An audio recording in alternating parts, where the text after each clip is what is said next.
Hello friends I made this for. My name is Lauren and I am actually in the process of downsizing. I'm about to have to say goodbye to my beautiful studio slash sanctuary space. So I wanted to do a quick series this week. I'm going to be going through some of my tarot decks that I might be downsizing, or in other words, rehoming, and giving those decks some reviews so that I can honor them just in case I do let them go and they can have some time to shine. And also explain why I might be letting certain decks go, because letting a deck go, gifting it to someone else, is not always an easy thing. Sometimes it is, sometimes you just don't resonate with the deck. But also sometimes you have journeyed with a deck and gotten to a place where you go, maybe we're not meant to be, and pass it on along on its journey. And I think that's totally fair. If you buy a deck and you love it and you've had it for years and then suddenly one day you're not in love with it anymore, that's okay. Or maybe you never really had that deep of a connection even though you really truly wanted to.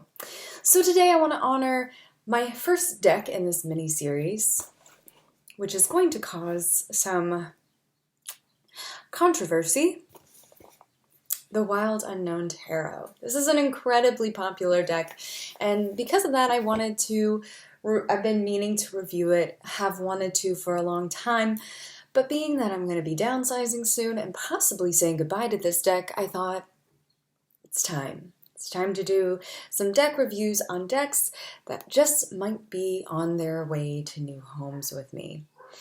So with that said, I'm not going to be really giving the normal standardized reviewing that I do for indie decks. As I've said before, this to me is an indie-ish tarot deck. To me, indie decks are not decks that you always can find on Amazon and in most bookstores or, metaphysical shops. Indie decks are usually smaller batch in kind of niche markets, found on Etsy and things like that. So that doesn't mean that all decks on Amazon are not indie, but this is where I talk about, and I will link it at the end or in the links down below, the difference between an indie deck and an indie-ish deck and a not indie deck, a mass-produced deck. How I kind of see those as different and why. Because that is a very particular thing to me, I think. I don't know if anyone else resonates with how I look at decks like the Wild Unknown Tarot. Now, the Wild Unknown Tarot, to kind of give some backstory and of course some information, it comes in this lovely box, and it does come with a book that fits inside the box, inside this larger part, and then of course this goes inside of that. Main book goes on top. Now, I've talked about on this channel that I don't like when there are bigger bulky boxes. I prefer you just give me this good old buddy and you let me travel with it. But of course, if you have this deck, you know this box. It's very big. Maybe you have it still, maybe you don't. It is by Kim Kranz. She's super well known. I've actually been to her shop in Portland, Oregon. Gorgeous shop, amazing. I have another deck by Kim Kranz, and it's not that she's not a good artist, and that I just don't resonate with the art at all. I'll talk about why might possibly be passing this deck along, and also why it's actually a really great deck, but not necessarily for newbies, since that is one of the reasons why I might be passing it on, is I got it as a newbie witch and found that it just wasn't that helpful for me. But I'm getting ahead of myself. This is a beautiful box. It comes with a little writing inside that says, "May you always be on the inner quest." Awesome. All the symbols for all the court cards, all that good stuff. Of course, this is the World. This is from the World card. And it is also on the front of this box. Boom, boom. Very similar. I could not find the book per se. But I will say that the book is actually fairly helpful. It's very short and concise to all the meanings, and I find that not overwhelming. I also find that the meanings that she writes in the book are very precise. You don't need a lot of heady information. And in fact, my next deck that I'll talk about tomorrow, the Line Strider Tarot, it can be very overwhelming to get a lot of information. Of course, I've talked in the past about you don't really need a book to go with your cards. I think it is helpful if it expands on things. I think that is also really great. And making it accessible by making it short and sweet, chef's kiss is a good idea. It just makes it easier to the average person who is picking up the deck. Of course, you can also find similar sort of books with her other types of decks that are available that are more of oracle decks. And of course, I might eventually go over the archetypes deck that I have.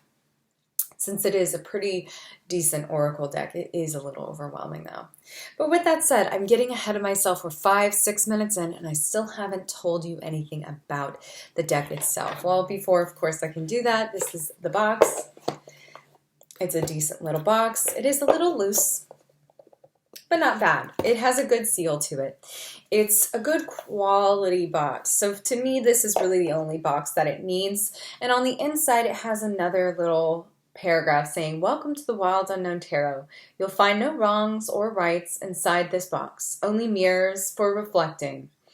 Open your mind, draw a card, and have fun on your journey." I think that's awesome. I think that's really great preface for tarot as well. I took Lindsay Mack's Rewilding Tarot for the Wild Unknown. I forget what the name of the course is. I am so sorry. Tarot for the Wild Soul course, that's what it is. So very similar take on tarot as Lindsay. No right or wrongs, no good or bad cards. Really important to give that preface when we're looking at cards so that we have really good context, so that we're not being spooked by certain cards that I like to call spooky cards, like Death and Ten of Swords and Tower and all that good stuff.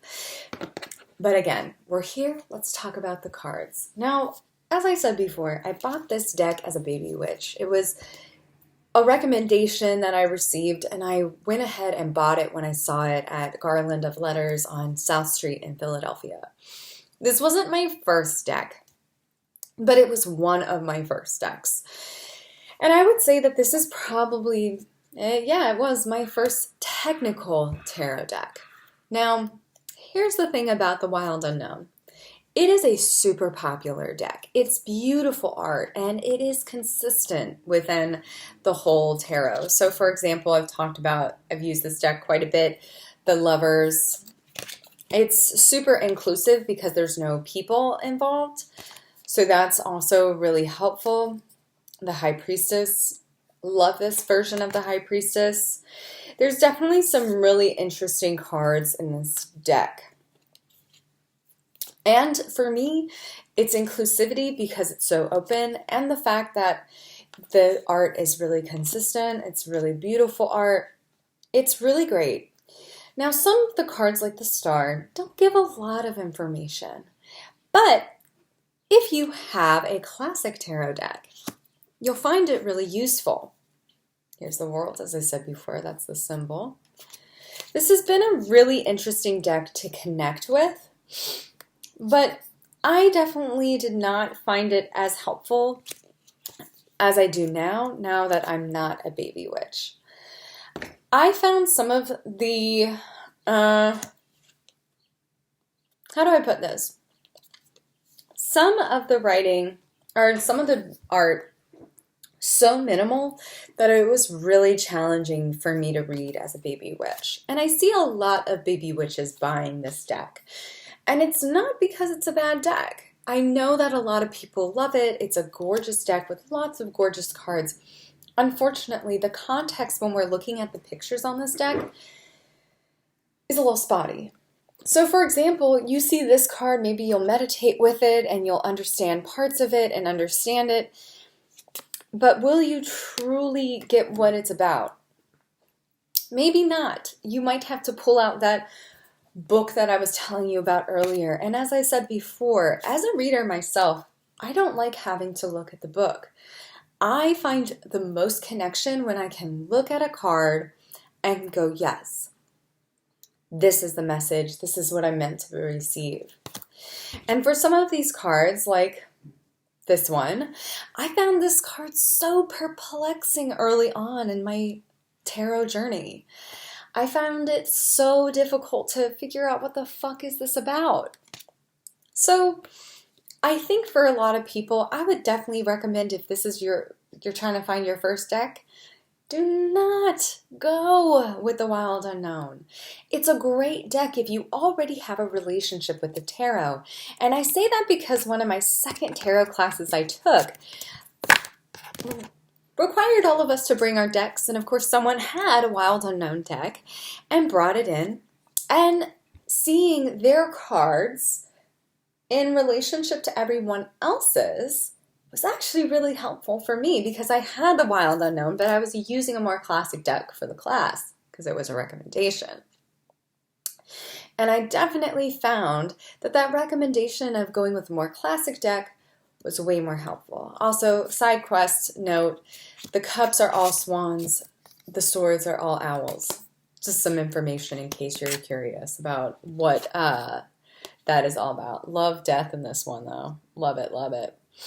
So seeing these cards connected to other cards, like a more classic tarot, was actually super, super helpful and helped me understand, love this version of justice, how to interpret these cards a little better. But without any context, going in kind of green with tarot, you're going to have a much harder time. So I highly recommend that if you do get this deck as your first deck, whoopsie doodles, that you definitely make sure to get a classic deck to dive in with it. Only because, like Three of Pentacles, you're going to be a little confused about the mountain, the connecting of the pentacles. There's actually a lot of relationship there that makes a lot of sense and does expand on the classical versions, such as the Smith Rider-Waite deck or Smith-Waite deck. But again, you're going to have a hard time without knowing that context. Wheel of Fortune, really delicious in this deck. So with that said, is it a bad deck? No, I would definitely recommend this if you are expanding your tarot relationship. All the wands are snakes. I kind of really love that. And of course, all the pentacles are deer. The Fool is a duckling. How dope is that? It's fucking perfect. So you won't be confused by every single card. The Two of Cups, I feel like it gets a little romanticizing, but a lot of decks do that, so it's whatever. The Three of Wands, this is actually really great. Love Three of Wands in this deck for that, kind of creating a openness. Ace of Swords, love it. Beautiful energy. But will you understand every card in this deck if you don't have the background of tarot? It just might be a little tricky. And that is one of the reasons why I might be parting with this deck, is because having some difficulty reading it in the past has kind of left a little bit of a in my mouth. And now that's not the deck's fault. A lot of people recommended this deck to me as a baby witch. And it was because it's gorgeous, it's beautiful. A lot of people connect with it. And if you're a baby witch and you love this deck, no judgment against you. That's great, babe. I think that's awesome. If this is a deck that you really love, you easily read it, it's intuitive for you, then it's intuitive for you. I found that it wasn't very intuitive for me. I found it confusing. I found it kind of hard to read. And because of that, oh, I love this one though. I definitely do not recommend it for new readers. But with that said, it's not a bad deck. If I had to rate it, 1 out of 10, just off the bat, it's definitely an 8.5 for me because it is a beautiful deck. But like the Chariot, I just showed you the Chariot. Is that the Chariot? I don't know. Temperance. Is this really Temperance? I think it might be. But there's a lot of cards that might be confusing. And because of that, I might be moving on from this deck. Again, going to be gifting it to someone that I love, because if I do get rid of it, I might keep it for the channel, because I do think there are some really helpful cards like the Hierophant. I've talked about this Hierophant on my channel because this is a good one. This is a good Hierophant. But again, if you are a baby witch, look elsewhere. There's nothing wrong with going with a run-of-the-mill deck as your first deck, something that is super classic. If you really resonate with this deck, of course, go with it. But this can be a really challenging deck if you're brand new. So please keep that in mind. If you're brand new, you love this deck, take a little ride with it, feel it out. Kim Cran's, her store in Portland, what was really great is that all the decks she had, you could like rummage through first and kind of get a feel for it. So if you are in Portland or around there, definitely check out her shop if it's still open right now with COVID restrictions, who knows. But I definitely thought it was a beautiful place. Her art is gorgeous. Definitely really good indie style. But it is an interesting deck, my friends. I don't like the Four of Swords for this necessarily because, I don't know, it doesn't read Four of Swords to me, but everyone is different. Everyone has a different vibe. But again, if this is a deck that you love, let me know. How did you connect with it? Do you find it really easy to read? Go ahead, tell me. Tell me how you feel about it. And of course, like, comment, subscribe, ring the bell to get updates. I'm going to be doing a lot of reviews this week because I am trying to move shit out of this studio. I'm going to be really downsizing my life and making some pretty dramatic moves, I think. So I'm going to try and make some more videos before that happens. But with that said, thank you for being here. Thank you for listening to me talk about this deck. Again, if you love this deck, let me know why. What card is your favorite? Or if you feel the same, what was your experience? How did you bridge the gap? Do you love it now? Did you love it before and you don't love it now? Keep it coming. And of course, if you want to work with me, links will be in the description box. Look around me. There should be some videos popping up if you want to see more of my content. My website is a great place to connect with me as well. And of course, you can find me on TikTok and Instagram at subnormalchild, where I have all sorts of fun offerings such as my art and other cool things. But with that said, have a beautiful, blessed day, and I will see you next time. Bye-bye.